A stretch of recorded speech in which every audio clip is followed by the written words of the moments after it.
Shalom, Jemaat GBI Betel Mekarwangi Bandung. Kita berkumpul lagi, baik yang itu ibadah online maupun onsite. Kita bersyukur bahwa hari Minggu ini kita boleh berkumpul kembali, diberikan kesempatan, kita boleh bergabung untuk bersekutu dengan Tuhan. Sebelum memulai kebaktian, mari kita tundukkan diri, kita berdoa. Terima kasih Bapa untuk kasih setia-Mu Tuhan, yang selalu baru tiap hari dalam kehidupan kami ya Bapa. Kaulah sumber kekuatan kami Tuhan. Kaulah kekuatan kami Tuhan dalam hidup kami ya Bapa. Kami bersyukur Tuhan, karena Kau begitu baik dalam kehidupan kami Tuhan. Layakan kami Bapa, jikalau sebentar kami akan memulai ibadah, biarlah hadirat-Mu Tuhan. Kami mengundang hadirat-Mu Tuhan, hadir dalam kebaktian kami Tuhan. Kami persiapkan Tuhan jiwa dan pikiran kami Tuhan untuk menerima Tuhan berkat-Mu Tuhan. Terima kasih Bapa. Dalam nama Tuhan Yesus kami mulai ibadah. Haleluya. Amin. Shalom Bapak Ibu Saudara-saudari terkasih. Shalom. Saya mengundang Bapak Ibu untuk sama-sama bangkit berdiri dalam hadirat Tuhan. Kita mau bersyukur untuk kasih setia Tuhan yang tidak pernah berubah dulu, sekarang dan selama-lamanya. Amin. Mari sama-sama bertepuk tangan di atas kepala. Yesus ajaib, Tuhanku ajaib, kasih-Nya ajaib bagiku. Yesus ajaib, Tuhanku ajaib, rahmat-Nya kekal selamanya. Katakan tak berubah, tak berubah. Kasih-Nya setiap hari bertambah indahnya, sampai bumi berlalu dan habislah lagaku. Yesusku ajaib bagiku. Come on, we sing together. Yesus ajaib, Yesus ajaib, Tuhanku ajaib, kasih-Nya ajaib bagiku. Nyatakan Yesus ajaib, Yesus ajaib, Tuhanku ajaib, rahmat-Nya kekal selamanya. Tak berubah kasih-Nya. Thank you Jesus. Setiap hari bertambah indahnya, sampai bumi berlalu dan habislah lagaku. Yesusku ajaib, tak berubah, tak berubah kasih-Nya. Setiap hari bertambah. Kami bersyukur Tuhan, sampai bumi berlalu dan habislah lagaku. Yesusku ajaib bagiku. Bersama-sama kita mengatakan Yesus ajaib, Yesus ajaib. Dia berkuasa, katakan ada mukjizat, sebab Yesus ajaib. Yesus ajaib, Kau ajaib Tuhan. Dia berkuasa, ada mukjizat, sebab Yesus ajaib. Mari bersama-sama kita mau menyembah Tuhan. Kami bersyukur punya Allah yang ajaib Tuhan. Engkau dahsyat bagi kami. Hey Jesus. Bersama-sama sekali lagi kita mengangkat katakan Yesus ajaib. Dia berkuasa, ada mukjizat, sebab Yesus ajaib. Jemaat Tuhan, kita mau katakan tak berubah, tak berubah kasih-Nya. Setiap hari bertambah indahnya, sampai bumi berlalu dan habislah lagaku. Yesusku ajaib. Sekali lagi, yang merasakan kebaikan Tuhan katakan kasih-Nya. Setiap hari bertambah indahnya,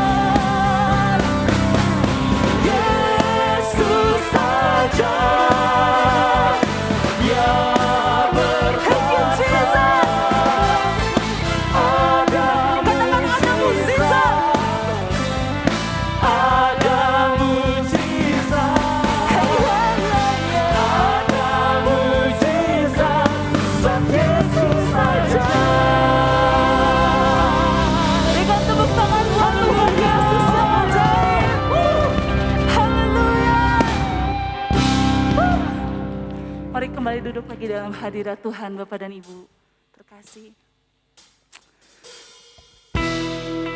Kami bersuka cita Tuhan.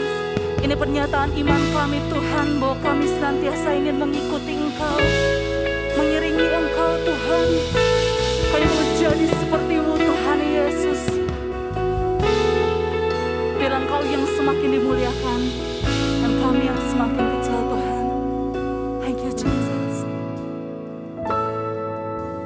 Semua karena anugerah-Mu hari ini ada. Bukan karena kuatku, namun karena Roh-Mu. Ku bawa hatiku, penyembahanku, ku semakin berkurang, Yesus makin bertambah. Mengikut Yesus, itulah kesukaan hati. Kami lepaskan semua hak kami Tuhan. Lepas semua aku untuk Mengenal kehendaknya di hidupku, mengiring Yesus, itulah kekuatan hidupku. Ku yakin anugerah-Nya mampu jadikanku hamba yang berkenan selalu. Mari jemaat Tuhan terkasih, dengan segenap kerinduan kita mau bangkit berdiri kembali dalam hadirat Tuhan. Mari naikkan pujian penyembahan. Haleluya Tuhan. Oh, benar semua karena anugerah-Mu Tuhan. Semua karena anugerah-Mu hari ini ada. Bukan karena kuatku, bukan Tuhan, namun karena kami bawa hati kami dan penyembahan kami Tuhan. Ku bawa penyembahanku, ku semakin berkurang, Yesus makin bertambah. Mengikut Yesus, itulah kesukaan hatiku. Ku lepas semua hakku untuk mengenal kehendaknya di hidupku.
semakin berkurang, Yesus makin bertambah.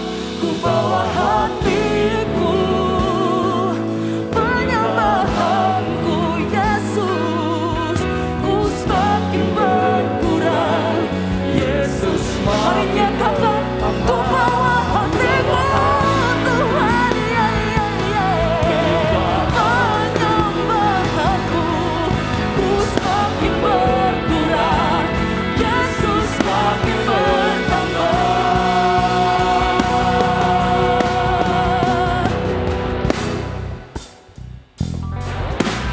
Yesus hanya Kau yang ku andalkan, melebihi siapapun juga.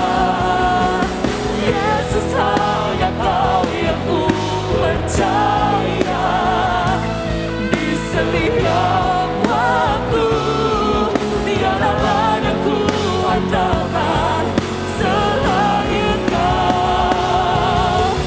Yesus hanya Kau yang ku andalkan Tuhan, melebihi siapapun juga. Yesus hanya Kau yang ku percaya, di setiap waktu tiada lain. Yesus hanya Kau yang ku andalkan selain Kau. Yesus hanya Kau yang ku andalkan, satu-satunya melebihi siapapun juga.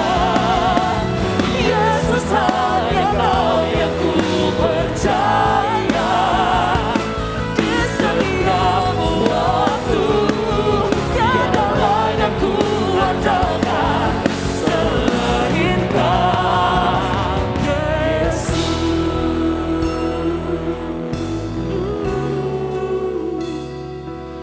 Tiada lain yang ku andalkan selain Kau, Yesus. Bersama-sama sekali lagi katakan, tiada lain yang ku andalkan selain Kau, Yesus.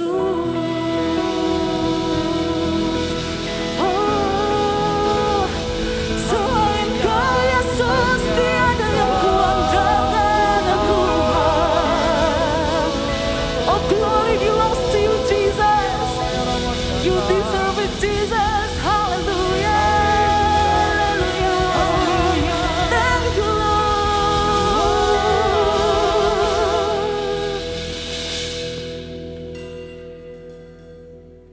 Terima kasih Bapa buat ibadah yang kami boleh bersyukur atasnya Tuhan. Kiranya Engkau berkenan atas setiap pujian dan penyembahan yang kami bawa, Pak. Dan kalau sebentar lagi Tuhan, setiap kami akan mendengarkan kebenaran firman-Mu Tuhan. Berikan kepada kami Tuhan hati yang terbuka untuk mendengar kebenaran firman-Mu, dan hati yang mau belajar hal yang baru dari kebenaran firman-Mu Tuhan. Berkati hamba-Mu yang akan menyampaikan kebenaran firman-Mu, dan kami percaya semuanya berasal daripada-Mu Tuhan. Terima kasih Tuhan. Kami kembalikan segala pujian, hormat, kemuliaan hanya bagi-Mu. Di dalam nama Tuhan Yesus, setiap kita yang siap mendengarkan kebenaran firman Tuhan, sama-sama katakan amin. Silakan duduk kembali Bapak Ibu sekalian. Shalom. Shalom. Building God's character. Membangun karakter ilahi dalam hidup kita. Karena itu hari ini saya akan menyampaikan firman Tuhan perihal perkataan berkat. Ucapan ini berkat. Puji Tuhan. Ya, perkataan atau ucapan berkat. Ucapan mulut itu berasal dari dalam hati kita. Keluar dalam bentuk ucapan baik atau buruk. Jadi kalau kita baca Lukas 6 ayat 45, Di sana dikatakan orang yang baik mengeluarkan barang yang baik dari perbendaharaan hati yang baik. Dan orang yang jahat mengeluarkan barang yang jahat dari perbendaharaan hati yang jahat. Karena yang diucapkan mulut itu meluap dari dalam hati. Apa yang kita katakan dalam mulut kita itu berasal dari dalam hati kita. Hati itu bukan lever, hati sapi, hati ayam itu lever. Tapi di sini dalam hati, heart itu jantung. Jadi pusat hidup kita. Our hearts itu artinya dari dalam hati kita. Amsal 18 ayat 21 dikatakan bahwa hidup dan mati dikuasai oleh lidah. Siapa yang menggemakannya akan memakan buahnya. Jadi sudah lihat ada orang yang hidup, orang yang berjaya, orang yang maju, itu keluar dari perkataannya. Kalau sudah menelaah hidup orang, ada orang yang keturunannya sial, tidak beruntung dalam segala hal. Itu coba perhatikan, perkataan yang keluar dari mulutnya itu yang sampah, sumpah, serapah, kutuk. Yang jengkel, yang marah, yang dendam, itu anak cucunya tidak akan pernah diberkati Tuhan. Tapi orang yang sungguh-sungguh perkataannya itu baik, ya, itu akan anak cucunya perkasa di bumi. Jadi siapa yang mengharapkan hidupnya itu baik, ia harus menjaga hatinya. Amsal 4 ayat 23 mengatakan tentang itu, saudara. Jagalah hatimu dengan segala kewaspadaan karena dari situlah terpancar kehidupan. Jadi yang kita jaga itu hati kita, ini sumbernya. Manusia hidup banyak menjaga dagingnya, perutnya, isi perutnya. Tidak menjaga juga pikirannya. Kadang-kadang pikirannya ini membela kebutuhan jasmaninya. Itu sebabnya hidup itu banyak rusak, saudara.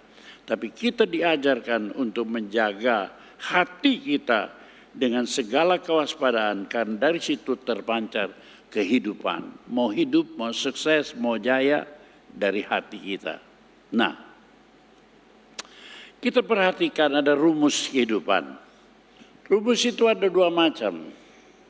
Yang kasih, yang banyak mengasihi atau yang banyak membenci. Kita hidup di dunia ini terlalu banyak memikirkan urusan duniawi.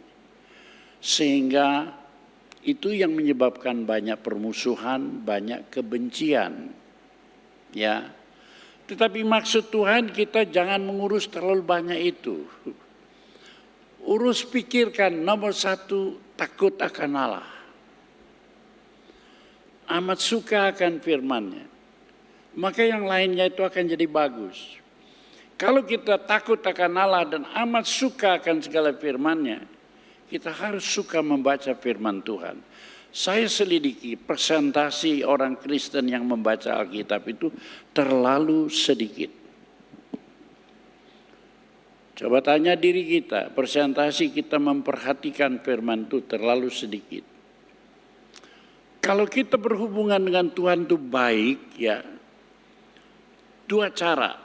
Satu, suka membaca Alkitab. Dua, suka berdoa. If you read the Bible, God talks to you. Kalau kita membaca Alkitab, Allah sedang berbicara kepada kita. But if you pray, you talk to God. Read the Bible, God talks to you. You pray, you talk to God. Makanya orang membaca Alkitab dan berdoa itu kedengarannya biasa-biasa saja.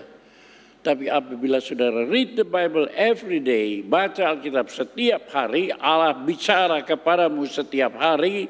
And if you pray, you talk to God. Kalau kita berdoa, kita bicara kepada Allah, ini ada komunikasi. Saya mau bertanya, siapa di sini yang rumah tangganya suami istri tidak ada komunikasi? Itu orang tidak pernah akrab, tidak pernah baik. Mulai sekarang kita belajar akrab dan baik suami istri. Jangan ingat-ingat yang jelek, perbaiki hubungan kita. Tapi lebih daripada itu hubungan dengan Allah. Berbicara tiap pada Allah setiap hari dalam doa. Mendengar perkataan Allah tiap hari. Don't forget it. If you read the Bible, God talks to you. But if you pray, you talk to God. Kalau ini setiap hari dijaga, aduh, manisnya. Dan ini kita harus ajarkan nomor satu pada anak cucu kita.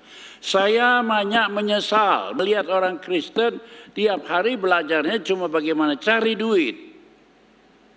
Bagaimana mempertahankan hidup di alam dunia itu bagian tubuh, daging. Cari duit supaya kita kuat makan, banyak kaya.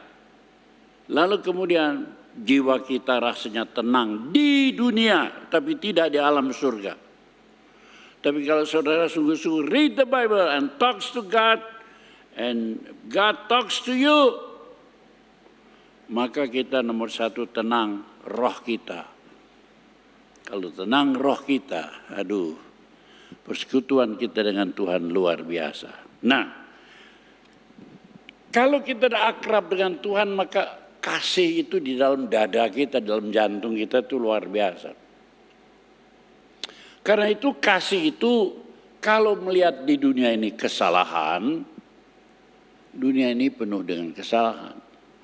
Tapi spirit kita timbul untuk mengampuni. Kasih pengampunan. Dan setiap kita mengampuni, kita memberkati orang lain. Dan kita sendiri diberkati. Dan setiap kita memberkati itu spirit, gelombang-gelombang kehidupan mengalir dari jiwa roh kita. Dan kalau gelombang ini terus mengalir sampai akhir hayat kita, maka kehidupan itu pasti. Kehidupan surgawi itu pasti. Ini rumusnya hidup, saudara tinggal pilih.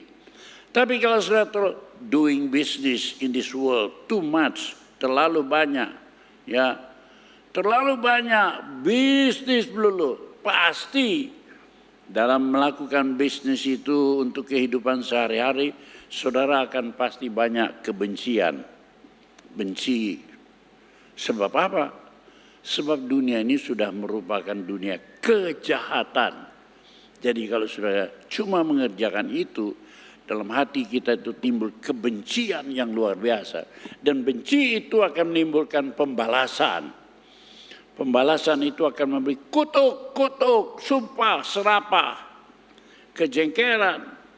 Dan itu yang menyebabkan gelombang-gelombang dalam jiwa kita itu. Gelombang marah, kutuk, itu kematian. Dan akhirnya ujung-ujungnya neraka. Saudara mau masuk surga, tapi kenapa tiap hari terlalu banyak hidupan rumusnya itu yang kedua di bawah itu? Kenapa tidak pakai rumus yang di atas?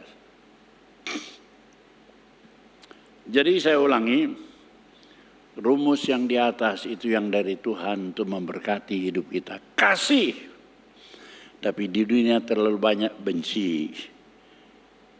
Kalau kasih itu menghasilkan pengampunan, damai,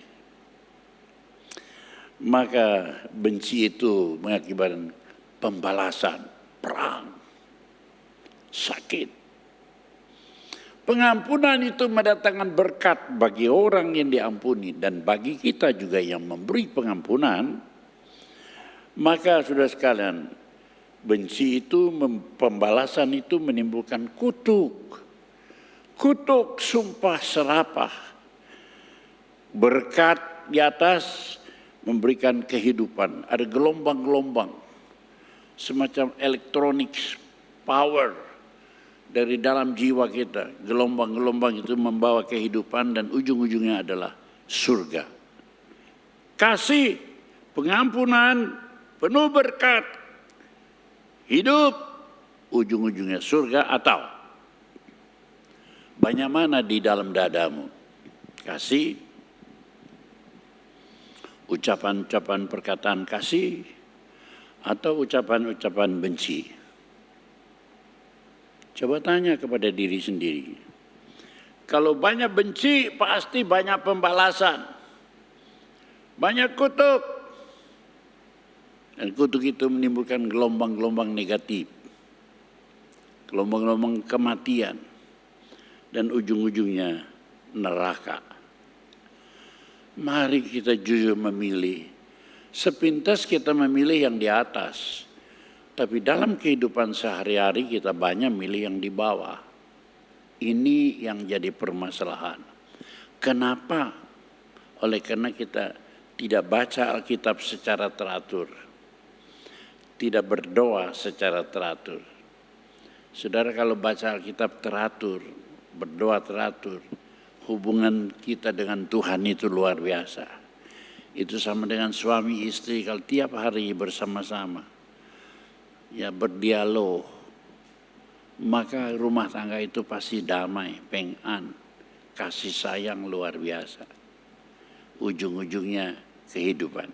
Nah, terus kita lihat itu sebabnya dalam Efesus 4 ayat 23-24 ini kehendak Allah. Bagaimana supaya bisa terus kasih pengampunan dan berkat hidup surga itu bagaimana rumusnya? Yaitu supaya kamu dibaharui dalam roh dan pikiranmu. Manusia 3 bagian, roh, jiwa, dan tubuh.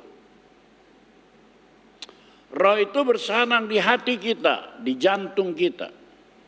Hati di sini saya katakan bukanlah lever. Kalau hati ayam, hati sapi itu lever. Tapi hati is your heart. Hati kita, sumber kehidupan kita. Yang dibaharui itu bukan tubuhnya. Kita hidup di dunia itu terlalu banyak membaharui tubuhnya. Supaya kita bisa bagus, cantik, sehat tubuh. Tapi kita tidak membaharui pikiran, jiwa kita. Kita tidak membaharui roh kita, hati kita. Tapi Tuhan mau supaya kita memelihara hati, membaharui hati dan pikiran kita yang dibaharui sesuai dengan firman Allah. Kapan saudara sempat baca Alkitab untuk membaharui hati dan pikiranmu? Dan mengenakan manusia baru yang telah diciptakan menurut kehendak Allah di dalam kebenaran dan kekudusan yang sesungguhnya. Manusia baru ya, dalam kebenaran dan kekudusan yang sesungguhnya. Kita masuk gereja, kita rasa kita sudah kudus. Kita rasa. Tapi ini bukan soal perasaan. Kekudusan yang sesungguhnya. Kalau kita dibaharui roh, dibaharui jiwa. Kenapa kita terlalu sibuk membaharui soal tubuh? Lahiriah itu luar biasa. Padahal Amsal Salomo berkata, kecantikan itu palsu, bagus luarnya, tapi dalamnya kau abaikan. Tapi Tuhan mau dalamnya yang kita baharui, roh, apalagi pikiran. Dan mengenakan manusia baru yang telah diciptakan menurut kehendak Allah dalam kekudusan yang sesungguhnya. Kita hidup di alam COVID ini, saudara. Yang selalu dijaga itu tubuh, tapi tidak jiwa dan roh. Saya memberitahukan kepada saudara, Gereja Bethel Indonesia Tasikmalaya itu tidak pernah berhenti beribadat. Sudah jalan bulan ke-9. Meskipun COVID bergelombang sampai merah, kita tidak pernah berhenti. Tapi dalam gereja selalu ada orang. Gereja-gereja semua ditutup. Kenapa? Sebab kita pikir kekuatan nomor 1 itu kekuatan roh. Baru kekuatan jiwa. Baru kekuatan tubuh. Kekuatan roh itu hubungan kita dengan Allah itu harus dijaga luar biasa. Kekuatan jiwa, hati yang gembira.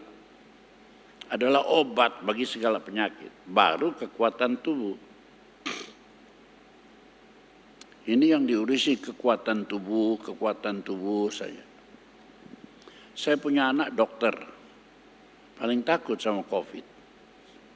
Sebab ahlinya ahli tubuh, diselidikinya tuh, waduh penularannya begini macam-macam. Wah, makanya dalam musim COVID dia paling takut sama COVID itu, sebab dia ahli tubuh.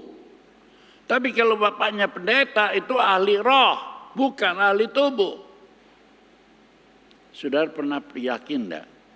Kekuatan yang terbesar itu kekuatan roh. Baru kekuatan nomor 2 itu kekuatan jiwa. Telepati, sihir, yoga. Itu masuk kekuatan yang kedua. Ya. Apalagi yang pakai black magic. Itu kekuatan di belakangnya ada magic, ada setan. Itu kekuatan kedua. Tapi kekuatan yang pertama, roh Tuhan itu mengatasi setan. Roh yang ada di dalam kita lebih besar daripada roh yang ada dalam dunia. Baru yang nomor 3 itu tubuh kita. Karena itu kalau dalam musim COVID ini, saudara sekalian, bukannya kita lalu mengabaikan, tidak. Salah sekali kalau orang mengabaikan. Kita di gereja Tasik kita jaga betul. Protokol kesehatan harus kita jalankan. Makanya di Tasik harus pakai masker, ya, harus pakai face shield. Ada polisi gereja memperhatikan siapa yang tidak pakai face shield, langsung persiapan face shield ada, persiapan masker ada, ditegur, terus suruh pakai. Kalau dia nggak punya, beri. Tapi kita mesti tahu apa yang nomor 1, apa yang nomor 2. Kalau nomor 1 itu namanya ke atas ke surga, namanya iman. Nomor 2 hati yang gembira, itu namanya imun, adalah obat. Nomor 3 kesehatan, protokol kesehatan, itu namanya aman. Iman, imun, aman, baru amin. Panjang umur. Betul-betul, Tuhan. Iman ke surga. Imun, hati yang gembira. Adalah obat. Aman, kesehatan. Amin. Makanya saya jalan-jalan aja. Bawa firman Tuhan. Tapi kaki saya tidak cukup kuat. Makanya saya pakai tongkat sudah. Nggak apa-apa kaki pakai tongkat. Yang penting rohnya. Kaki kan tubuh. Makanya saya pikir saudara harus pakai ini kekuatan roh. Nomor 1 itu. Baru kekuatan jiwa. Hati yang gembira adalah obat. Baru kekuatan kesehatan. Iman, imun, aman, amin. Amin. Amin. Kasih tahu sama keluarga di rumah, jangan takut ke gereja. Saya lihat gereja ini cukup protokol kesehatannya, gedung-gedung disemprot. Ya, ini semua pakai face shield, pakai. Takut apa ke gereja? Kasih tahu sama di Tasikmalaya, ya. Saya umur 82 tahun. Saya pikir saya paling tua. Salah. Ada lagi. Ci Asong, tukang bordir di Tasikmalaya, 83. Waduh. Tiap minggu ada di gereja. Ngapain takut? Kalau tahu mesti meninggal dunia, pulang ke surga. Cukuplah di dunia. 83 tahun kurang apa? Saya juga. Kalau boleh ya pulanglah, aman, nggak pincang-pincang lagi di dunia ini. Tapi saya pikir Tuhan Yesus tidak mau saya cepat-cepat mati. Kenapa? Sebab saya terus kabarkan Injil kemana-mana. Kalau saya kabarkan Injil, melayani Tuhan, tidak akan bisa mati. Saudara mau panjang umur supaya tidak mati. Layani Tuhan lebih banyak daripada cari duit. Sebab kalau sudah melayani Tuhan, sungguh-sungguh saudara sekalian, memberitakan Injil dengan segenap hati, Tuhan itu dilaporin oleh malaikat. Malaikat bilang, Yulius Ishak itu jangan mati dulu Tuhan. Sayang kalau dia mati. Tapi kalau dia mati kan rugi kerajaan sorga. Jadi saudara kalau mau tidak mati-mati, layani Tuhan. Tuhan berjanji, pergi beritakan Injil, jadikan sekalian bangsa muridku. Ajarlah mereka melakukan firman-Ku, maka Aku akan menyertai dia sampai kesudahan alam. Matius 28 baca itu. Bagaimana caranya supaya Tuhan menyertai kita sampai kesudahan alam. Itu luar biasa sudah sekalian. Nah, kita melihat sekarang bagaimana ucapan orang-orang tua zaman dulu. Pertama Nuh. Nah, Nuh itu lihat. Nuh itu orang tua yang masuk dalam zaman manusia dihukum dengan air bah. Tua sekali. Ya. Setelah dihukum maka keluarlah Nuh bersama 3 orang anaknya, Sem, Ham, dan Yafet. Maka 3 anaknya ini saudara sekalian, Nuh begitu keluar dari bahtera dia menjadi petani. Tanam. Dia petani yang pertama yang menemukan anggur. Jadi saudara yang suka sama buah anggur jangan lupa selalu bilang terima kasih Tuhan, terima kasih Pak Nuh gitu. Nabi Nuh itu pelopornya, penanam anggur. Tapi dia belum mengerti tentang anggur itu. Begitu banyak makan anggur, dia mabok. Ketika dia mabok, dia menari-nari sambil telanjang karena maboknya. 3 anaknya datang, tidak beruntun. Tapi yang pertama kali datang namanya Ham. Ham itu yang pertama kali datang. Ham itu punya anak sulung namanya Kanaan. Nah, jadi waktu sudah habis menari-nari itu diceritakan bahwa anaknya yang bernama Ham itu ya mengejek bapaknya yang telanjang itu. Sedangkan 2 saudaranya mengambil selimut berjalan mundur ya menutupi ketelanjangan bapaknya. Bapaknya tahu anak kurang ajar ini satu. Dan itu sebabnya Nuh mengeluarkan bukan ucapan berkat tapi ucapan kutuk. Itu sebabnya kita baca sudah sekalian. Coba baca ayatnya dulu ya. Kejadian 9 ayat 25 sampai 27 itu dicatatkan di situ ya. Berkatalah ia, terkutuklah Kanaan. Itu anak pertama daripada Ham. Hendaklah ia menjadi hamba yang paling hina bagi saudara-saudaranya. Jadi Ham yang mengejek bapaknya itu dikutuk ya menjadi hamba dari semua saudara-saudaranya. Nah kita lihat itu siapa dia itu. Ayat 26.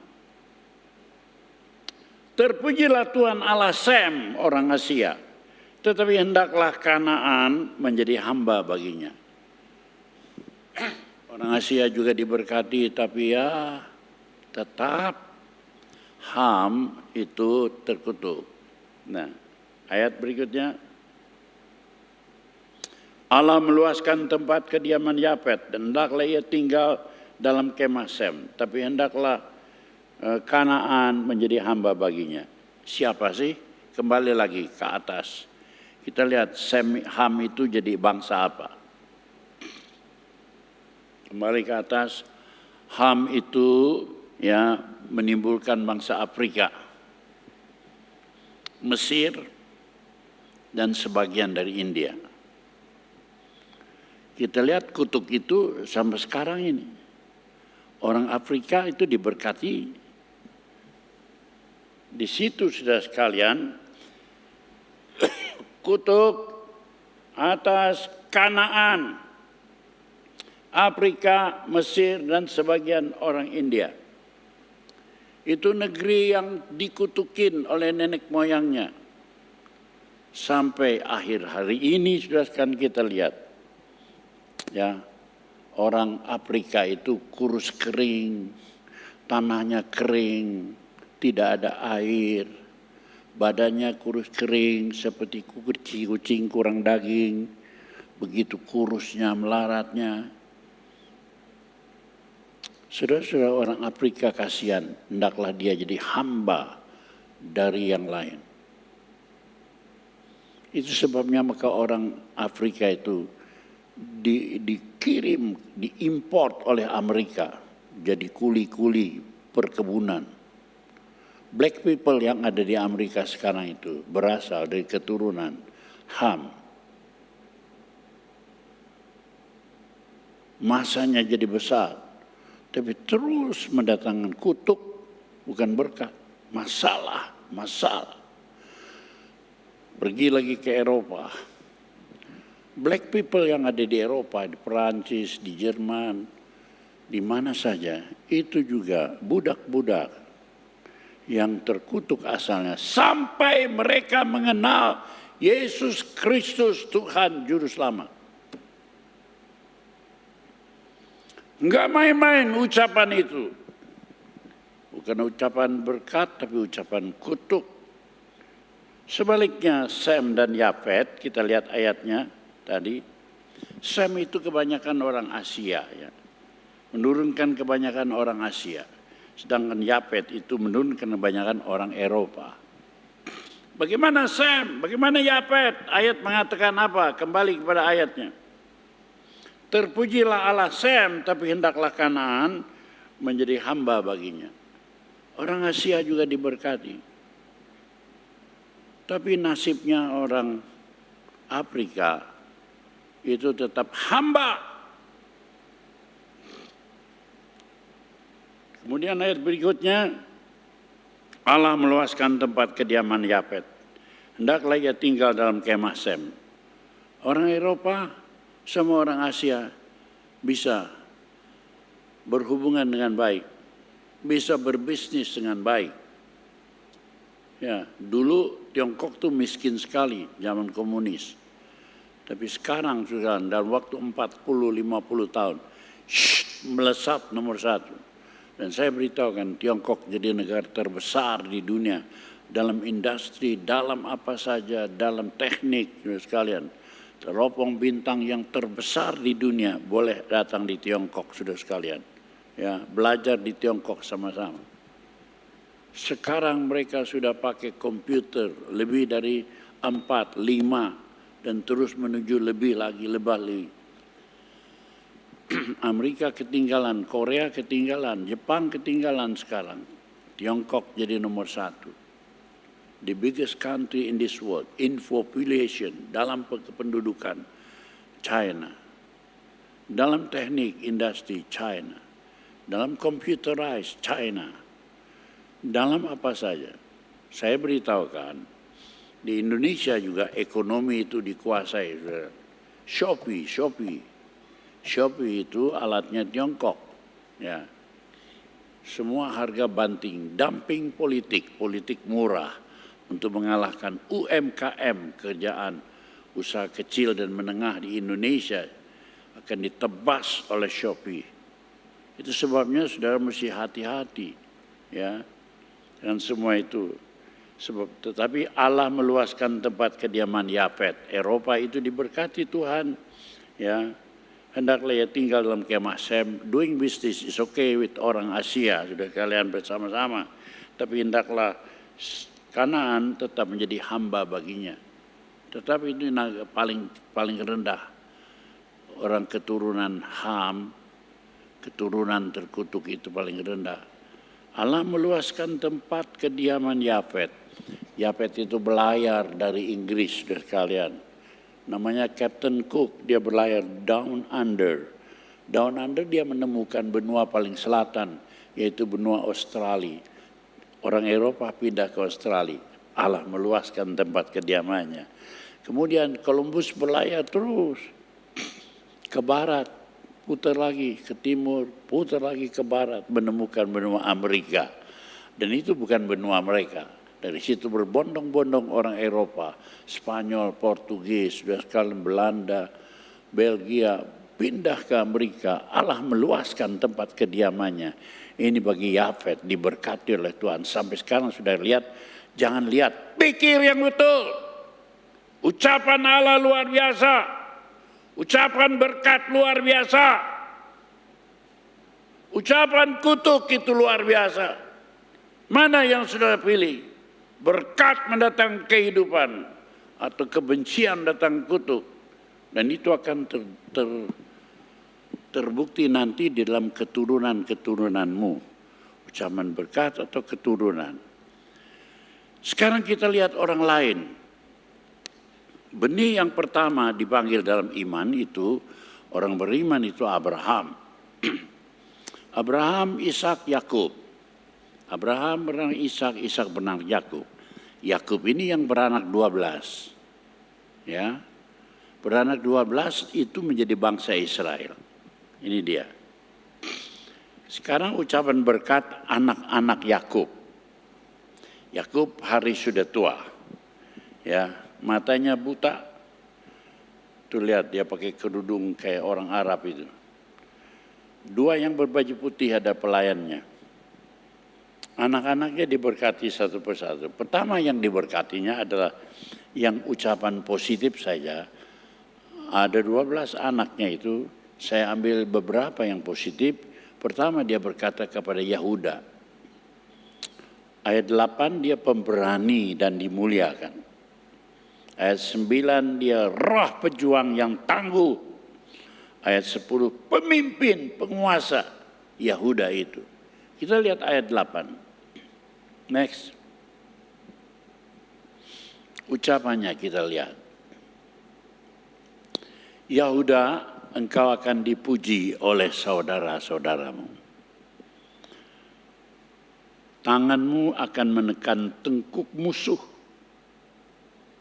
Kepadamu akan sujud anak-anak ayahmu. Semua saudara-saudaranya mesti sujud kepada Yahuda. Ini nubuatan bapaknya, ya. Yahuda itu pemberani, dimuliakan oleh saudara-saudaranya. Kemudian ayat 9, roh pejuang yang tangguh. Yahuda adalah seperti anak singa. Setelah menerkam kau naik ke satu tempat yang tinggi. Hai anakku, meniarap dan berbaring seperti singa. Singa jantan atau singa betina yang siap. Siapakah yang berani membangunkan engkau? Ini berkat diucapkan atas Yahuda. Roh pejuang yang tangguh, ayat 9 itu. Seperti singa jantan, singa betina. Luar biasa. Ayat 10 bagaimana ucapan berkat dari bapaknya itu.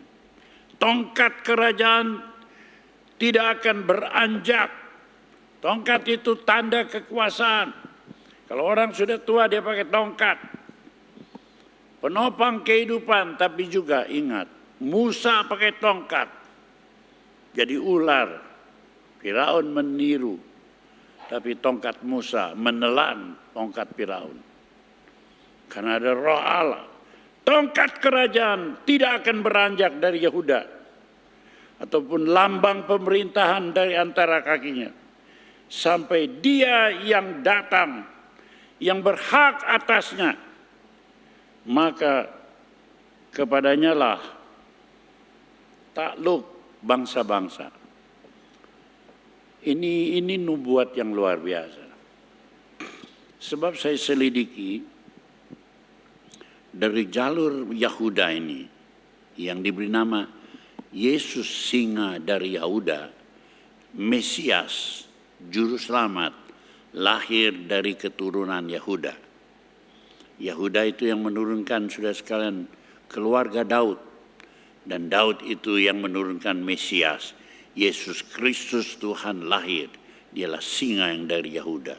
Itu diucapkan oleh bapaknya Yakub, sudah sekalian. Luar biasa. Bagaimana saudara terhadap anak-anakmu? Terhadap cucu-cucumu? Aduh. Ben, kau mau jadi apa Ben? Jadi dokter? No. Mau jadi seperti apa? Seperti opa. Siapa opanya? Rubin Adi. Jadi apa? Jadi pendeta? Iya, jadi opa. Itu Ben itu umurnya 20 bulan, suruh milih. Jadi dokter atau jadi apa? Mau jadi seperti opa. Memberkati. Ayo berkati semua orang. Tangan diangkat, berkati. Dipeluknya adiknya yang si Nathan umur 4 bulan, diberkatinya. Saya ada fotonya, diberkatinya. Semua orang diberkatinya. Itu anak 20 bulan, belum 2 tahun. Karena kita diajarkan firman Allah untuk saling memberkati. Ini sungguh-sungguh. Beginilah Yehuda diberkati sehingga menurunkan Mesias, Yesus Kristus Tuhan. Anak yang lain yang diberkati oleh Yakub itu namanya Gad. 49 Kejadian ayat 19 itu roh pejuang yang tangguh sehingga menjadi seorang pemenang. Saudara akan diberikan roh pejuang dalam apa? Dalam peperangan, dalam apa? Dalam bisnis, dalam usaha, dalam belajar, dalam sekolah, dalam apa aja. Must be number one. Saya ini orang yang berbahagia sebab saya tumpang berkat. Cucu saya dari anak yang kedua, ayahnya Dr. Jonathan Adi. Bungsu. Christian Adi punya anak namanya Maureen Natalia. Didoain anak tunggal ini. Saya pingin anaknya lebih banyak, tapi anak tunggal doain. Anak tunggal itu kan orang bilang banyak yang manja. Tapi saya bilang kamu tidak boleh manjain anak. Ajari firman Tuhan yang benar. Wah, saya bersuka cita. Kenapa? Dia baru jalan-jalan dari Jakarta, Bandung, Tasik. Kenapa? Dia tanpa ujian, tanpa saringan sudah diterima di UI. Sebab angkanya rata-rata 9,5 sudah sekalian. Jadi nggak usah pakai tes. Tesnya diganti dengan jalan-jalan semua. Ya, keliling-keliling. Sebab dia dipilih oleh Universitas Indonesia untuk masuk tanpa saringan. Dari angka yang tinggi saja. Saya senang sekali, saudara. Luar biasa Tuhan itu. Ini menang seperti Gad. Roh pemenang, roh pejuang yang tangguh, pemenang. Bahkan dalam Ulangan 33 ayat 20, di situ dikatakan tentang Gad, ia berkata, terpujilah dia yang memberi kelapangan kepada Gad. Seperti singa betina ia diam dan menerkam lengan, bahkan batu kepala musuhnya. Semua dikalahkan. Oh, saudara mau punya roh yang tangguh, roh pemenang dalam hal apa? Bukan soal perang ini, soal bisnis, soal pelajaran, soal studi, soal apa saja. Roh yang tangguh kalau berkeluarga, roh tangguh. Seorang laki-laki yang mengasihi istri dan keluarganya, rohnya tangguh, rohnya pemenang. Kalau dia seorang istri, dia menobatkan suaminya yang nakal, yang tidak beriman. Dia bisa menjadikan pemenang, memimpin, teguhkan semua dalam kebenaran Tuhan dengan disiplin. Ini roh pejuang yang tangguh dari Gad. Karena ucapan bapaknya positif. Bagaimana sudah mengucapkan kepada anak cucumu? Yang ketiga, dia ucapkan berkat atas Yusuf. Dalam Kejadian 49 ayat 22 dikatakan demikian. Yusuf adalah seperti pohon buah-buahan yang muda. Pohon buah-buahan yang muda pada mata air. Dahan-dahannya naik mengatasi tembok-tembok. Waduh. Ini berkatnya atas Yusuf, sudah sekalian. Putranya yang terkecil namanya Benyamin. Ini pangais bungsu sudah, namanya Yusuf. Seperti pohon buah pada mata air. Waduh, saya punya kebun, ya, yang saya tanam di tepi mata air dekat sama saluran air solokan. Itu buahnya luar biasa. Pisang-pisang apakah saja, buahnya luar biasa. Sebab akar-akarnya makan dari sumber air. Demikian juga kalau kita punya sumber iman yang teguh, hidup kita seperti Yusuf yang sungguh-sungguh subur mengatasi tembok-tembok. Aduh, luar biasa. Ayat 23 dan 24 mengatakan demikian.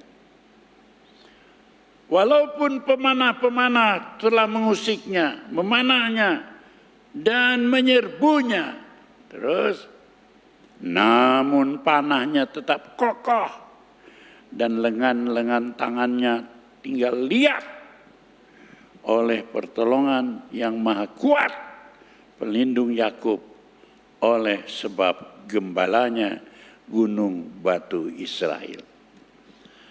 Mungkin saudara bukan seorang pendekar yang kuat, saudara bukan seorang penggulat yang ulung. Tetapi Tuhan berjanji di sini saudara sekalian, bahwa karakter yang gagah perkasa karena Tuhan, karena pelindungnya Allah Israel, ini terjadi. Itu sebabnya saudara sekalian, maka Yusuf itu saudara sekalian, pada waktu kelaparan terjadi tanah Kanaan, maka Yusuf itu dikirim Tuhan lebih dulu. Cara Tuhan mengirim bagaimana? Melalui banyak kesulitan. Yusuf itu suka mimpi. Mimpinya itu dari Tuhan. Dia cerita sama saudaranya, dia cerita sama bapaknya. Jadi bapaknya tahu ini anak luar biasa diberkati Tuhan. Tapi saudara-saudaranya benci kepadanya. Ya, itu sebabnya dia pernah ditangkap, dimasukkan ke dalam sumur buta. Pakaiannya dikasih darah-darah kambing, darah domba. Dan dilaporkan, Yusuf sudah mati dimakan singa. Wah, bapaknya Yakub menangis. Dia pikir benar. Tapi ada seorang saudaranya yang lain, yang penuh kasih, jangan bunuh saudara kita. Lebih baik kita jual dia kepada pedagang Mesir. Lalu dia dijual ke negeri Mesir. Di Mesir saudara sekalian, dia masuk sebagai pegawai daripada seorang kaya, ya, Potifar. Waduh, istri Potifar goda dia. Mau dia sebab Yusuf gagah, cantik gagah. Ya, istri Potifar tertarik. Tetapi sudah sekalian dia lurus jaga kekudusan. Ini Yusuf mentalitasnya God, karakternya luar biasa dalam dirinya. Karena sudah sekalian istri Potifar benci karena penolakan dari Yusuf, maka sudah dia dipenjarakan. Tapi di dalam penjara Tuhan menyertai dia. Raja bermimpi dan tidak ada seorang bisa mengartikan mimpi. Temannya dari dalam penjara itu bilang, ada satu orang ahli mengartikan mimpi. Ada di mana dia? Di dalam penjara, namanya Yusuf. Apa itu mimpinya itu? Waduh, mimpinya itu ada 7 sapi-sapi yang kurus. Makan sapi-sapi yang gemuk. 7 tahun lamanya. Jadi diramalkan akan terjadi kelaparan 7 tahun lamanya. Ya, atas Mesir, atas dunia. Waktu itu Mesir pemerintahan dunia. Jadi atas Mesir. Diartikan mimpi demikian, Firaun terkaget-kaget. Ini orang dalam penjara tapi punya hikmat. Dewa di atas segala dewa. Siapa yang harus menyiapkan? Maka itu Yusuf diangkat jadi menteri perbekalan. Mengumpulkan gandum 7 tahun lamanya. Untuk menghadapi musim kelaparan yang akan datang. Siapa yang bagus menjadi menteri urusan perbekalan makanan ini? Yusuflah yang berhikmat. Jadi Yusuf itu diangkat melalui mimpi dalam penjara itu. Dia menjadi menteri ya perekonomian dari Mesir. Sehingga dia menjadi orang besar sekalian. Ini yang luar biasa. Dia diangkat jadi raja muda. Sebab nubuatnya itu dikatakan luar biasa. Panahnya tetap kokoh. Lengan tangannya tinggal lihat. Disiksa, disengsara, dibuang dalam sumur, dimasukkan penjara, digoda oleh istri Potifar, tapi dia menang oleh pertolongan yang maha kuat, pelindung Yakub sebab gembalanya gunung batu Israel. Saudara boleh menghadap perjuangan pergumulan apa saja, tapi kalau gembalamu, pelindungmu, gunung batu Israel, Tuhan Yesus Kristus. Dulu yang disebut Allah Abraham, Allah Ishak, Allah Yakub. Itu yang disebut Allah Bapa, Allah Anak, Allah Roh Kudus. Itu yang disebut Tuhan Yesus Kristus. Kalau itu jadi gembalamu, kau akan menang bersama dia seperti nasibnya Yusuf. Ini semua ucapan berkat yang diucapkan baik oleh Nuh kepada anak cucunya maupun oleh Israel, oleh Yakub kepada anak cucunya. Semua itu terjadi sekarang ini, saudara sekalian. Ucapan berkat yang luar biasa itu sudah digenapi Tuhan. Dua contoh purba. Sekarang kita ada dalam zaman modern alias zaman akhir. Ucapan berkat sebab kita telah dibebaskan. Nah, kenapa kita mesti beralih?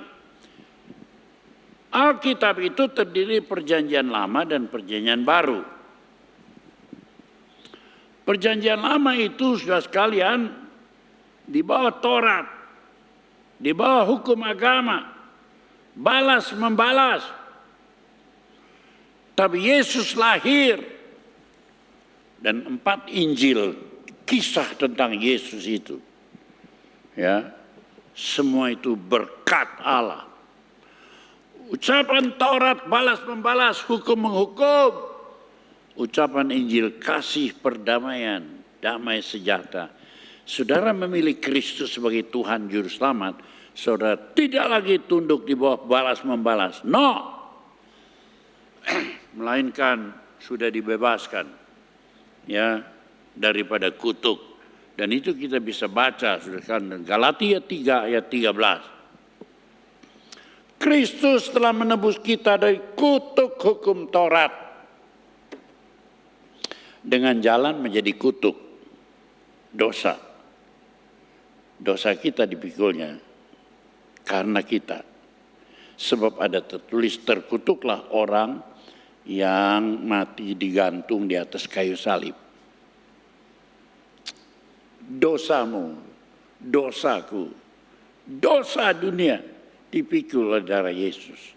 Sehingga dia berkata, barang siapa percaya kepadanya tidak binasa, melainkan beroleh hidup yang kekal. Aku hidup bukan karena agama. Agama menuntut orang suci masuk surga. Tapi Injil menyatakan orang berdosa diberi kesempatan masuk surga. Apa saudara merasa dirimu suci? Silakan banyak agama. Tapi saya katakan Alkitab menyatakan semua agama gagal. Tidak seorang pun berbuat benar. Tidak seorang pun baik. Gagal. Tapi anugerah Allah tidak pernah gagal. Siapa yang percayakan dia tidak binasa. Melainkan beroleh hidup yang kekal. Luar biasa. Aku jadi Kristen bukan karena aku orang baik. Tapi karena aku berdosa. Bedanya kita ini apa? Saya berdosa sudah diampuni oleh Tuhan. Saudara berdosa sudah belum diampuni oleh Tuhan. Sudah belum menjadi anak Allah. Sudah belum dibaharui pikiran perasaannya. Aku orang berdosa yang sudah diampuni. Pertanyaan saudara, orang berdosa sudah diampuni, yakin? Udah penuh Roh Kudus? Luar biasa ini. Amsal 26 ayat 2. Kita baca.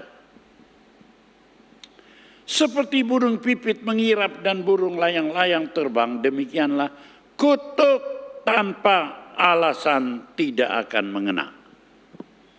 Jadi kalau orang mengutuki saudara, memusuhi saudara, jangan balas.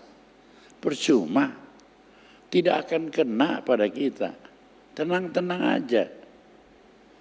Saya dengar ada orang Kristen, dia lapor sama dia, Pak, saya diguna-guna Pak, saya didukunin Pak.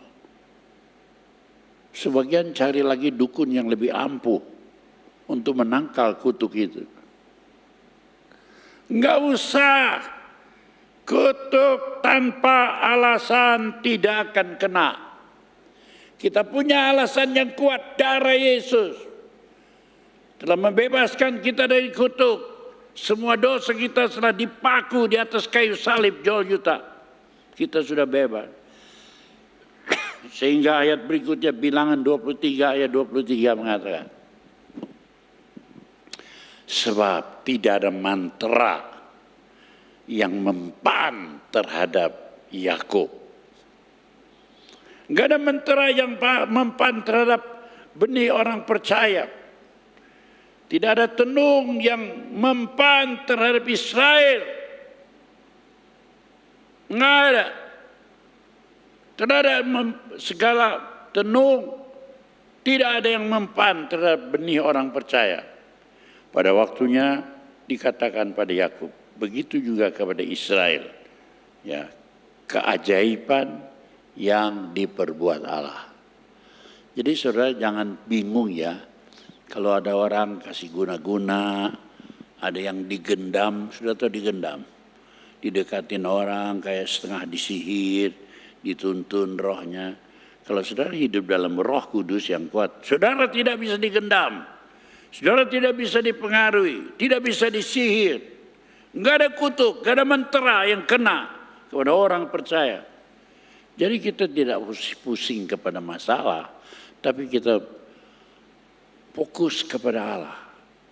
Jangan berfokus kepada masalah, tapi berfokus kepada Allah. Ini rumus kita, saudara sekalian. Nah, oleh karena itu, saudara sekalian, ucapan berkat itu nomor 1 kita turunkan pada anak cucu kita. Kenapa? Sekarang saya sudah jadi kongcok. Istri saya dipanggil Mak Cok. Kalau orang kek bilang, ya kung tai. Ya, saya udah jadi kung tai, buyutnya udah 2. Ya, itu dia tai-tai itu. Wah, udah punya buyut.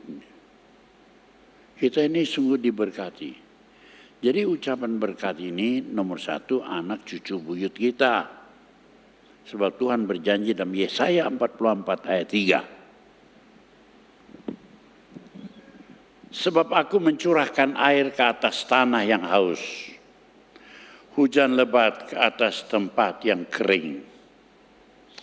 Aku akan mencurahkan rohku ke atas keturunanmu dan berkatku ke atas anak cucumu. Yang mana kita cari, berkat atau rohnya? Tuhan berjanji, aku mencurahkan rohku atas turunanmu. Kenapa yang kita cari berkatnya? Kelirunya orang Kristen banyak yang terus memikiri, berusaha cari berkatnya, bukan cari rohnya. Halo Kristen, lihat firman Allah. Aku akan mencurahkan rohku ke atas keturunanmu. Saya adalah keturunan keempat menjadi Kristen yang sungguh-sungguh lahir baru. Rubin ke-5, Jessica ke-6, kemudian nih ke-7. Nomor 1 itu bukan berkat. Usahakan bagaimana supaya Tuhan itu mencurahkan rohku ke atas keturunanmu. Usahakan nomor satu, roh Tuhan atas keturunan kita. Dan berkat ke atas anak cucumu. Baru berkat atas anak cucu kita akan nyata. Nggak usah susah-susah mikirin berkat. Pikirin firman Allah dan roh Allah. Maka yang lain disediakan Allah bagi kita sekalian. Kolose 4 ayat 6. Hendaklah kata-katamu senantiasa penuh kasih, jangan hambar. Ciri-cirinya orang yang menerima Yesus. Ya, tidak ada pembalasan, tidak ada permusuhan. Kata-katanya penuh kasih, tidak hambar. Sebab kamu tahu bagaimana kamu harus memberi jawab kepada setiap orang. Jadi kata-kata kita jangan tawar, jangan pahit, jangan nyumpahin, jangan ngutuk-ngutuk, ya. Tapi harus datangkan kasih dan berkat. Biar orang memusuhi kita, menyumpahi kita, jangan balas. Jangan balas. Pembalasan itu hak Tuhan, ya, bukan hak kita. Amsal 16 ayat 24 berkata demikian. Perkataan yang menyenangkan adalah seperti sarang madu, manis bagi hati, dan obat bagi tulang-tulang. Jangan salah, barusan ini banyak ditangkap orang yang bikin madu palsu. Banyak yang bikin dari oli, jadi madu.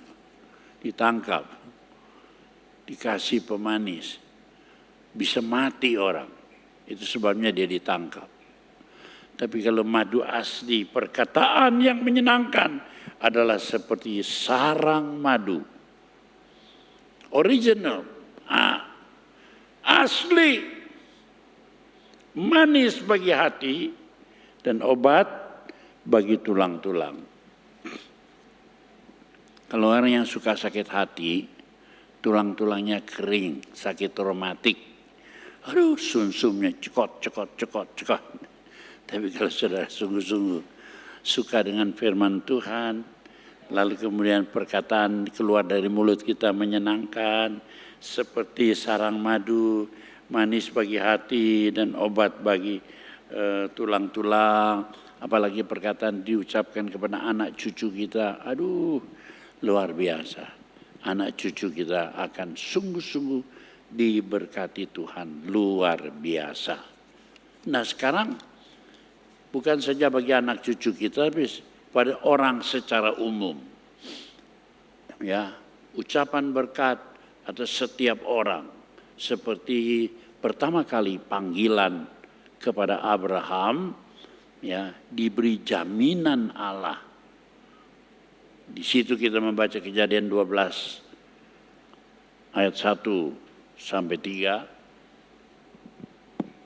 Berfirmanlah Tuhan kepada Abraham, pergi dari negerimu, dari sanak saudaramu, dari rumah bapamu, dari negerimu, ya ke negeri yang akan kutunjukkan kepadamu. Kalau saudara buka Alkitab, Alkitab itu berkata Abraham itu dari Ur Kasdim. Kasdim itu Irak. Ya. Jadi saudara buka nanti, di Irak itu ada ibu kotanya namanya Baghdad. Google. Nanti dari Google itu tidak jauh dari Baghdad ada sebuah kota di padang gurun namanya Ur. Ur itu artinya kota. Di padang belantara, padang gurun ada sebuah yang dibangun. Ur itu artinya kota. Kota yang pertama di negeri Kasdim Irak itu, ya, situ punya riwayat luar biasa. Ur Kasdim. Nah dari situlah. Jadi Abraham itu dipilih dari negeri yang paling jahat. Pemberontak di dunia. Kalau saudara baca Kejadian pasal 4. Irak itu sudah sekalian di pusat dunia. Taman Eden dibangun di antara sungai Tigris dan Efrat itu. Ya, di situ negeri diberkati Tuhan, Tapi itulah negeri yang paling terkutuk, saudara sekalian, sampai hari ini. Dari Irak itulah timbul ISIS, Islamic State of Iraq and Syria, ISIS. Mengacaukan dunia ini, tapi mereka akan dikacaukan oleh Tuhan. Dan pasti mereka akan kalah. Tuhan berjanji kepada orang secara umum, dalam Kejadian 12 itu ayat 1 dikatakan tinggalkan semua adat istiadatmu. Tinggalkan semua ajaran-ajaran bapakmu, nenek moyangmu. Tinggalkan semua tahayul-tahayul daripada budaya nenek moyangmu. Tinggalkan. Pergi ke satu tempat yang baru. Kemana? Terus dia baran. Dari timur dia berjalan ke barat. Sampai berhenti di tanah Kanaan, yaitu tanah Palestina sekarang itu. Orang Arab menyebutnya tanah Palestina. Orang Kristen menyebutnya tanah Israel, tanah Kanaan, tanah perjanjian. So itu tanah diperebutkan. Sampai hari ini berebutan terus, saudara sekalian. Nah, apa maksud Tuhan memanggil Abraham ke sana? Ayat 2, aku akan membuat kau menjadi bangsa yang besar. Aku akan memberkati engkau. Aku akan membuat namamu masyhur. Siapa yang tidak mau? Ya, ini 3 hal. Bangsa besar, memberkati, diberkati, dan nama masyhur. Siapa yang tidak mau? Semua mau. Tapi saya ingatkan inilah banyak dicari oleh orang-orang Kristen dan orang-orang dunia. 3 hal ini. Tanpa mereka mempedulikan, itu bukan tujuannya. Tujuannya yang terakhir, engkau akan menjadi berkat. Tuhan mau supaya saudara jadi berkat. Tuhan mau bukan saudara sibuk dengan perkara-perkara di mana cari berkat. Cari nama besar. Bukan itu tujuan Tuhan. Kenapa orang Kristen berhenti dengan 3 hal itu? Membuat kau jadi bangsa besar, membuat kau diberkati, membuat kau nama masyhur. Ini yang dicari orang dunia. Dan ini dia cari orang-orang Kristen yang gagal. Mari kita lihat. Supaya engkau menjadi berkat. Itu kelengkapan diberikan oleh Tuhan. Tapi bukan tujuan akhir, itu kelengkapan. Tujuannya supaya engkau menjadi berkat. Saudara-saudara, kalau kau mengerti ini, maka engkau akan menerima ucapan berkat atas Abraham itu, akan menjadikan ucapan berkat atas hidupmu juga. Nah, sekarang ucapan berkat atas musuh-musuh kita. Ya, musuh kita matanya merah, kulitnya merah, kita darahnya hijau semua, damai. Peluk dia, kasihilah musuh-musuh, berdoalah untuk musuh-musuhmu. Ucapan berkat atas musuh-musuhmu. Saudara-saudara yang kasih, kita sudah dibebaskan dari kutuk oleh penebusan Kristus bagi kita. Perjanjian lama bagi 2, Taurat. Perjanjian baru, Injil. Ini isinya. Taurat itu usaha manusia, usaha beragama. Taurat itulah yang gagal. Sampai hari ini Taurat itu membawa permusuhan di antara orang beragama. Tapi Injil membawa perdamaian. Kita harus ngikut Injil. Roma 12 ayat 17 dan 18. Jangan membalas kejahatan dengan kejahatan. Lakukanlah apa yang baik bagi semua orang. Saudara, gereja-gereja dibom. Pikiran saudara apa? Balas.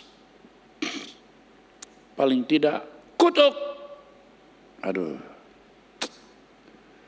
itu Taurat, itu zaman lama, itu zaman hukuman, itu zaman kegagalan.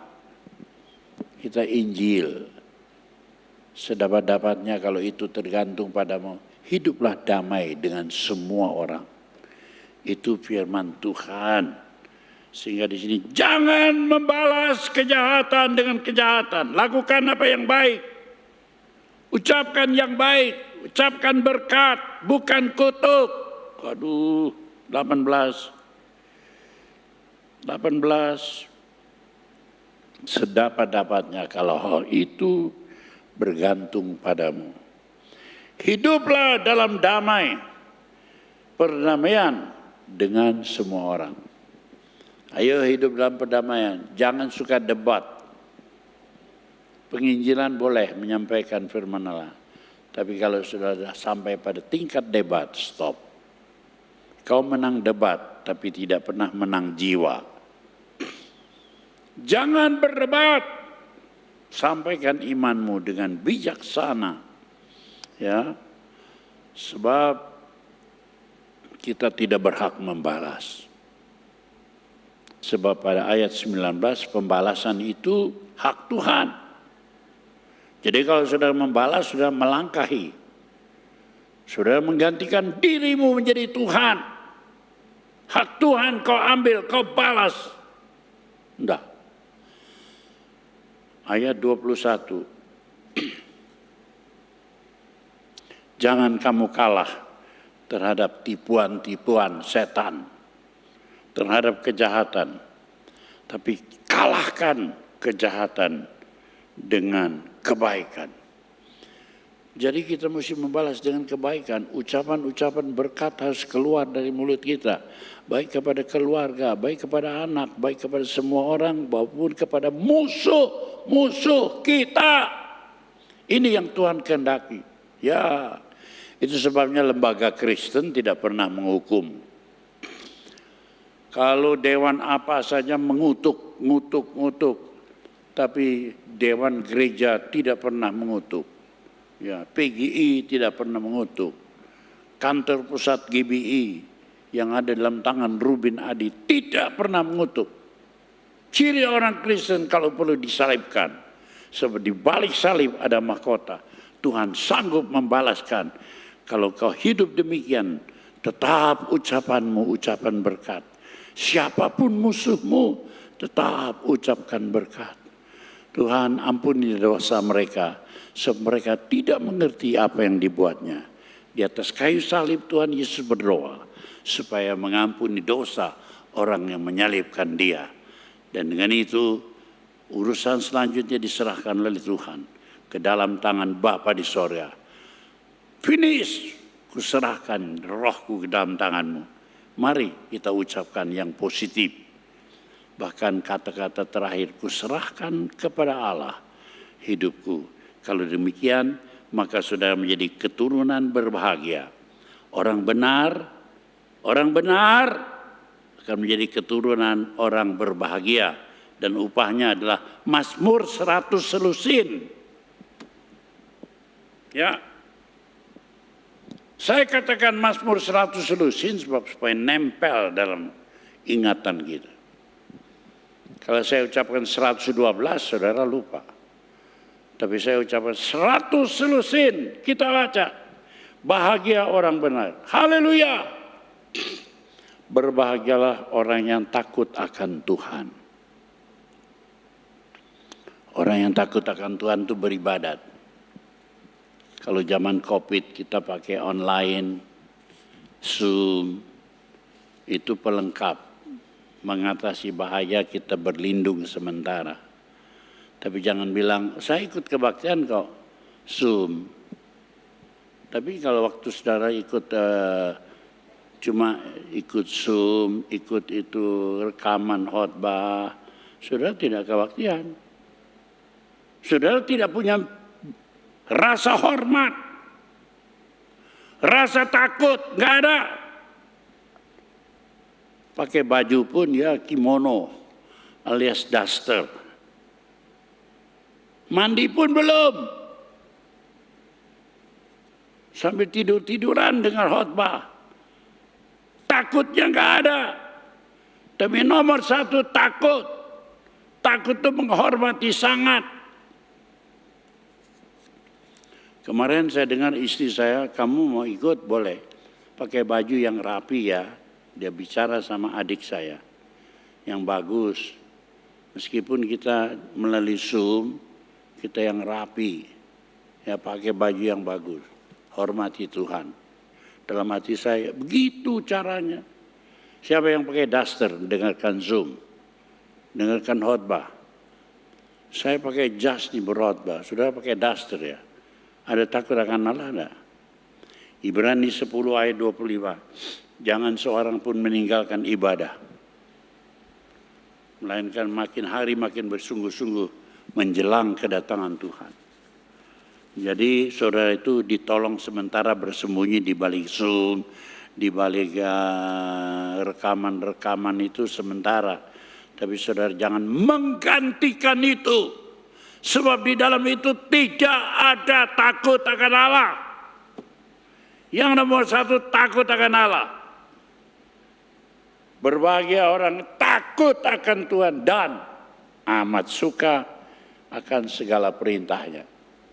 Jadi suka sekali baca firman Tuhan. Taat firman Tuhan. 2, anak cucunya akan perkasa di bumi. Saya mau tanya, kalau anak cucu buyutmu perkasa di bumi, yang senang siapa?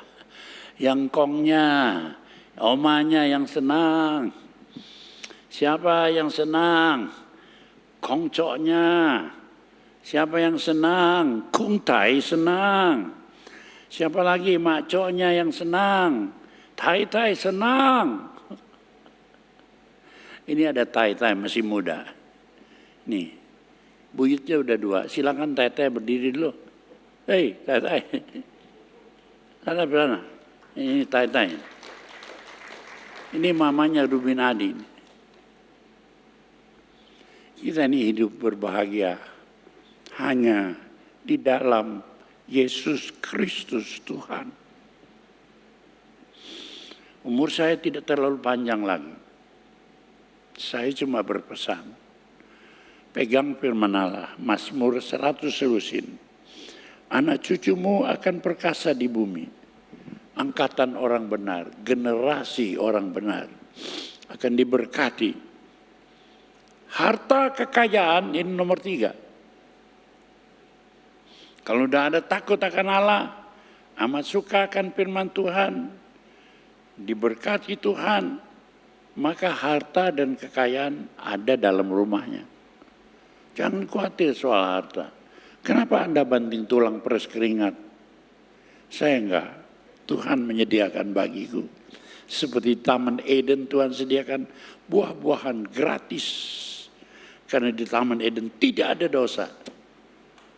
Tapi kalau sedang masih tikut, orang-orang yang sudah terusir dari Taman Eden, di dalam Kristus kita dibaharui, masuk kembali dalam Taman Eden.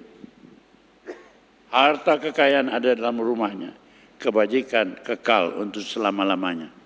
Perkara yang baik, perkara yang indah, kekal selama-lamanya, bukan di dunia saja, sampai di sorga. Terus, next. Di dalam gelap terbit terang bagi orang yang benar, pengasih, penyayang, orang yang adil. Dalam gelap terbit terang. Saudara-saudara,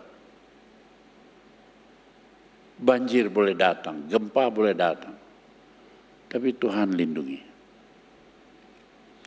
Saya lihat di Adonara sana itu, kebanyakan bukan orang Kristen. Bukan. Tapi orang Kristen didatangi Tuhan, diberkati Tuhan. Tuhan punya maksud, sekalipun kena bencana, presiden datang, kampungnya dipindahin. Presiden kita itu insinyur. Di sana ada gunung apa itu, Lelelota, Tola. Itu insinyur tahu kalau itu gunung dirusak, turunnya kemana? Manusia itu serakah. Gunung-gunung digundulin. Kalau gunungnya marah, kasih banjir bandang, mereka menyesal. Tapi untung ada nama Insinyur Jokowi. Dia tahu ini jalur ini kalau dibangun rumah lagi, balik lagi nanti, akan lagi terus. Pindahin. Oh, dipindahin sama Jokowi. Cari kampung yang baik. Jangan terus di sini lagi. Ini jalurnya banjir bandang. Siapa yang mau bangun rumah lagi di jalur banjir bandang? Itu sebabnya orang-orang percaya dipindahkan Tuhan ke tempat yang baik, dilindungi oleh Tuhan yang baik. Lalu kita menjadi orang yang pengasih, penyayang, giving more than taking. Memberi lebih daripada mengambil. Kalau hidupmu cuma banting tulang mengambil sebanyak-banyaknya. Dunia berkata, aku berbahagia kalau aku mendapat sebanyak-banyaknya dari dunia ini. Tapi hari ini aku bersaksi, aku berbahagia kalau bisa memberi sebanyak-banyaknya bagi dunia ini. Saudara, bencana datang. Apa saudara sudah masukkan sumbangan ke dalam gereja ini untuk diteruskan? Saya sudah 2 kali saya kirimkan sumbangan, belum lagi yang pribadi. Kirimkan. Minggu ini kita kirimkan juga, ada pendeta yang berulang tahun. Kirimkan. Di Irian, di mana-mana. Jangan terus pelit, kikir, lokek, kedekut. Tuhan paling tidak senang sama orang kikir. Serakah, kikir, lokek, kedekut. Makanya saudara tidak diberkati Tuhan. Tapi orang yang pengasih, penyayang, orang adil, itu akan diberkati Tuhan. Ayat berikutnya 5. Mujur bagi orang yang menaruh belas kasihan. Kalau saudara menjadi orang belas kasihan, sudah menjadi orang yang mujur, selalu beruntung. Mujur orang yang memberi pinjaman, yang melakukan urusannya dengan wajah. Orang pinjam kasih, dengan catatan kalau dia nggak bayar ya sudah, urusan dia sama Tuhan. Saya terlalu banyak orang yang nggak bayar. Di Tasikmalaya saya kumpulin tukang beca yang belum punya beca. Ya, 15 tahun yang lalu saya beliin beca angsu. Ya dia ngangsu 2 kali, 3 kali. Enggak ada 4 kali, udah lenyap. Semua becanya pun. No problem. Mereka berbuat, aku berbuat baik. Mereka tidak membalas, tidak jadi soal. Sebab Tuhan berkata, mujur artinya selalu beruntung. Orang yang menaruh belas kasihan dan memberi pinjaman.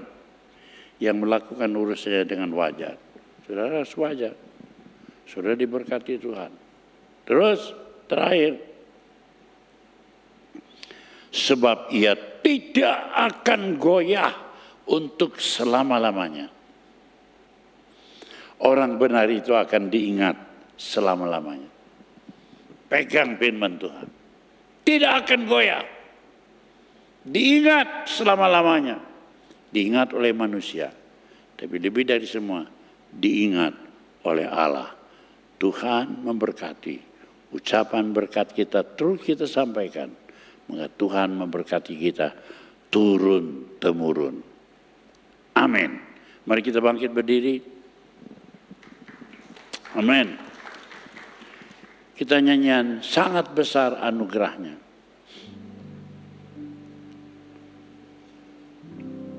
Kita memuji Tuhan. Berkat Tuhan terlalu limpah. Sangat besar anugerahnya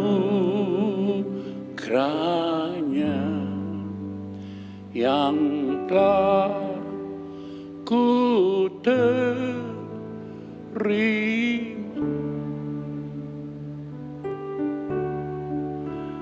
dulu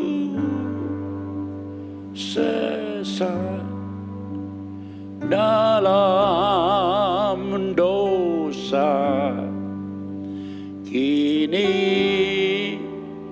dipimpinnya apa itu? F. kasih D.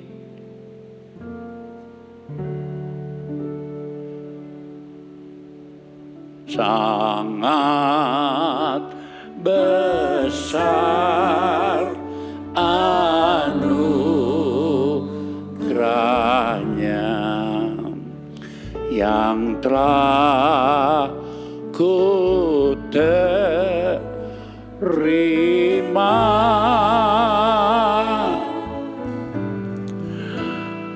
Dulu sesat dalam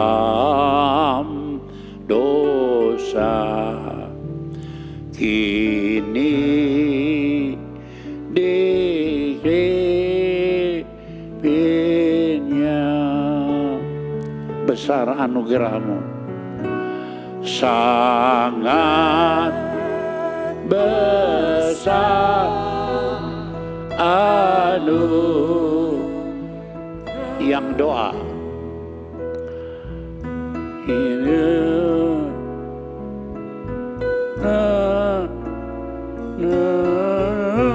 Dulu sesat dalam dosa, dulu sesat dalam dosa,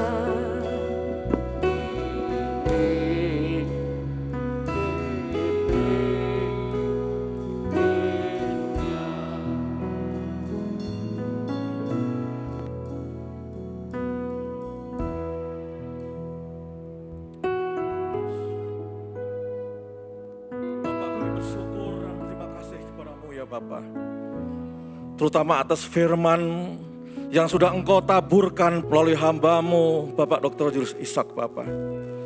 Bapak, kami membuka hati kami, Bapak. Bahkan kami boleh menyerahkan seluruh hidup kami, Bapak, ada dalam pimpinan-Mu, Bapak. Ajar kami, Bapak, agar punya hati yang selalu mengasihi.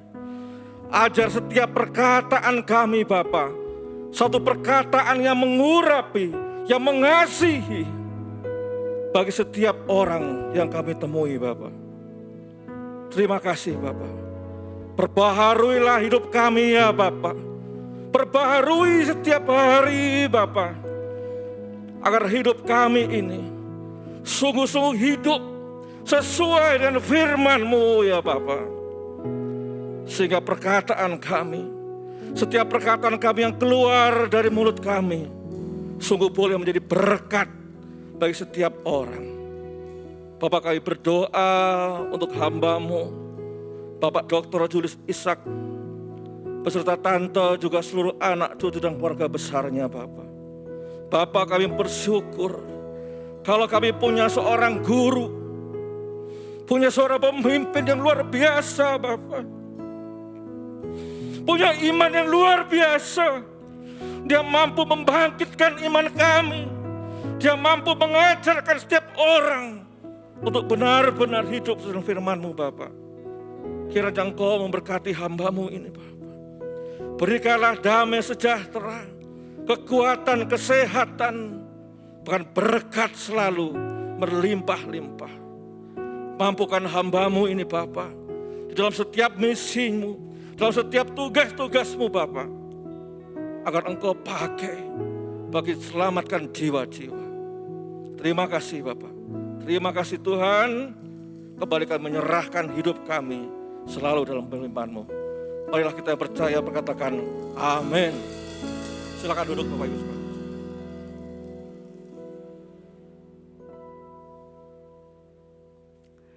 Baik, sebentar kita akan memberikan persembahan.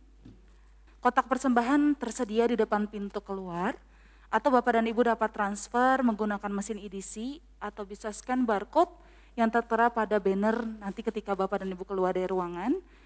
Juga bagi Bapak dan Ibu yang saat ini sedang menyaksikan ibadah ini secara online, dapat mentransfer melalui rekening yang tertera pada layar atau screen di rumah Bapak dan Ibu masing-masing. Mari sebentar kita akan menyaksikan pengumuman melalui Bethel News. Salam jumpa kembali dalam Bethel News. Berikut kami sampaikan informasi untuk Anda semua. Hadirilah Bethel Women Fellowship yang diadakan secara onsite. Diadakan Jumat 16 Desember jam 6 sore, bertempat di Main Hall GBI Bethel Mekarwangi. Hadir sebagai pembicara Pendeta Dr. Rubin Adi Abraham, dimeriahkan dengan acara rampak, dancer Bethel Kids, dan drama Natal WWF, Metamorfosa.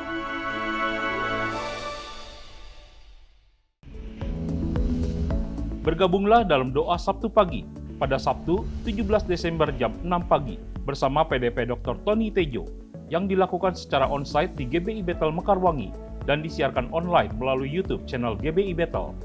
Dan doa Sabtu pagi di GBI Bethel Hyper Square jam 6 pagi bersama PDP Nira Olivia. Mari ajak saudara, teman, rekan untuk berdoa bersama-sama.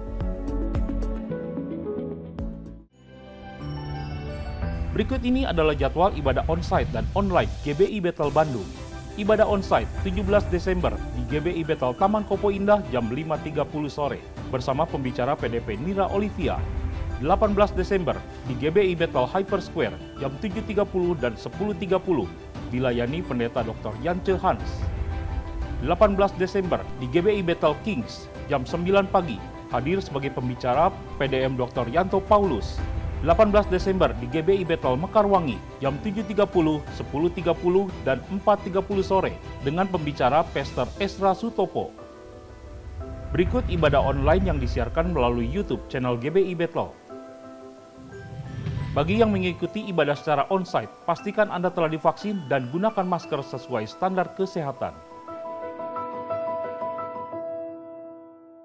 Shalom jemaat Tuhan, kita bersyukur karena program 40 hari yang mengubahkan boleh terlaksana dengan baik. Anak-anak Tuhan dari berbagai kota dan provinsi boleh bergabung untuk melakukan doa dan puasa bersama. Ada begitu banyak kesaksian bersama Tuhan yang dialami oleh para peserta. Setelah kita diberkati oleh Tuhan, oleh kehadirannya melalui program 40 hari yang mengubahkan, mari kita bersama-sama membagikan berkat itu kepada orang-orang lain, mereka yang sakit dan lemah imannya. Kami mengundang Bapak Ibu Saudara untuk hadir dalam ibadah KKR Kesembuhan Ilahi yang dilaksanakan pada hari Kamis tanggal 22 Desember. Waktunya pukul 18.30 WIB. Tempat Ruang Betania, Jalan Mekar Laksana nomor 8 Bandung. Ibadah ini akan dilayani oleh hambanya, Ibu Pendeta Muda Jessica Abraham MTH, Wakil Gembala GBI Bethel Bandung, beserta tim Menara Doa 1200 GBI Bethel Bandung. Ajaklah rekan dan keluarga kita yang sedang sakit untuk menerima lawatan serta jamahan Tuhan yang akan menyembuhkan. Tuhan Yesus memberkati. Amin.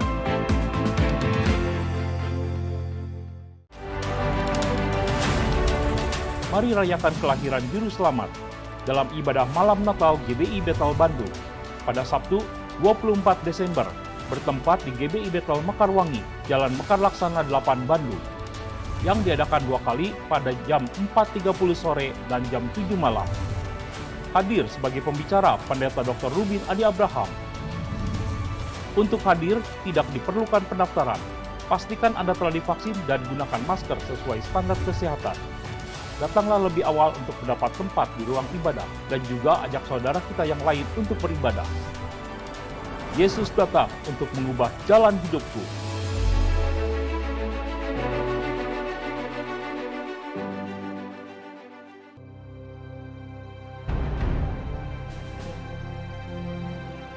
Oleh anugerah Tuhan, channel GBI Bethel telah meraih YouTube Silver Play Button yang berarti subscribernya sudah lebih dari 100.000 orang. Kita bersyukur untuk hal ini. Bagikanlah hal ini kepada yang lain supaya lebih banyak orang lagi diberkati oleh kebenaran firman, oleh pujian penyembahan, dan hal-hal yang bisa membangun kerohanian kita. Tuhan memberkati.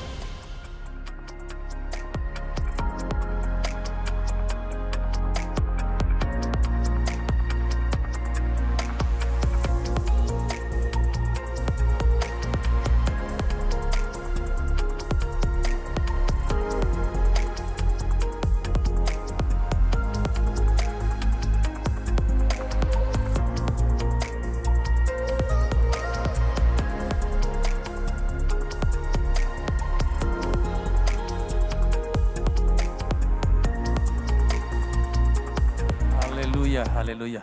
Kami berterima kasih kepada Om Julius. Baik, kita akan akhiri ibadah kita. Saya undang kita bangkit berdiri. Bagi saudara-saudara yang baru pertama kali hadir, kami sambut dengan sukacita. Bapak, terima kasih Tuhan telah memberkati, Tuhan telah hadir melawat kami. Puji-pujian boleh dinaikkan karena Engkau bertahta di atas pujian umat-Mu. Hadirat-Mu boleh sungguh menjamah setiap kami. Terlebih-lebih lewat kebenaran firman-Mu ya Tuhan. Yang sudah menegur, mengarahkan kami Tuhan. Supaya lewat perkataan kami yang mengalir keluar adalah perkataan ilahi. Yang memberkati orang lain Tuhan. Terima kasih untuk hamba-Mu Om Julius. Tuhan terus pakai hamba-Mu Tuhan. Dimanapun berbicara atas nama-Mu. Kuasa Allah menyertai. Berikan kesehatan, berikan umur panjang. Berkati tante yang dengan setia mendampingi. Berkati anak-anak, menantu, cucu, cici Tuhan. Berkat-Mu atas hamba-Mu. Juga kami berdoa buat gembala kami, Bapak Pendeta Ruben Adi. Penyertaan Allah juga atas hamba-Mu. Tuhan berkati dalam tugas-tugas yang diemban, baik sebagai ketua sinode, sebagai ketua STT maupun juga gembala kami di tempat ini. Berikan kesehatan Tuhan, berkati Bu Lena, berkati anak, menantu, cucunya Tuhan. Kami juga berdoa ya Tuhan, buat seluruh jemaat-Mu yang tidak bisa hadir karena sakit, Tuhan juga boleh menolong mereka, menjamah mereka. Tuhan, kami juga berdoa buat bangsa negara kami Indonesia. Terima kasih Tuhan, Engkau terus yang akan memberikan pemulihan bagi bangsa kami. Berikan hikmat akal budi Bapak Presiden Jokowi, Wakil Presiden Maruf Amin Tuhan. Bahkan semua menteri, para pejabat tinggi sampai daerah ada kesehatian Tuhan, ada kesatuan. Sehingga Tuhan bangsa kami ditolong oleh Tuhan. Terima kasih Tuhan Yesus, terima kasih. Bila sebentar umat-Mu kembali ke tempat masing-masing, biarlah berkat-Mu tercurah atas kami. Kami angkat tangan kami sebagai tanda kami terus melibatkan Tuhan. Mengandalkan Tuhan dalam kehidupan kami. Biarlah kasih daripada Allah Bapa, anugerah limpah dari Tuhan kita Yesus Kristus, serta berkat persekutuan dengan Roh Kudus memberkati kita sekalian hari ini sampai Maranatha. Di dalam nama Yesus kami bersyukur dan sudah berdoa. Haleluya. Amin. Amin.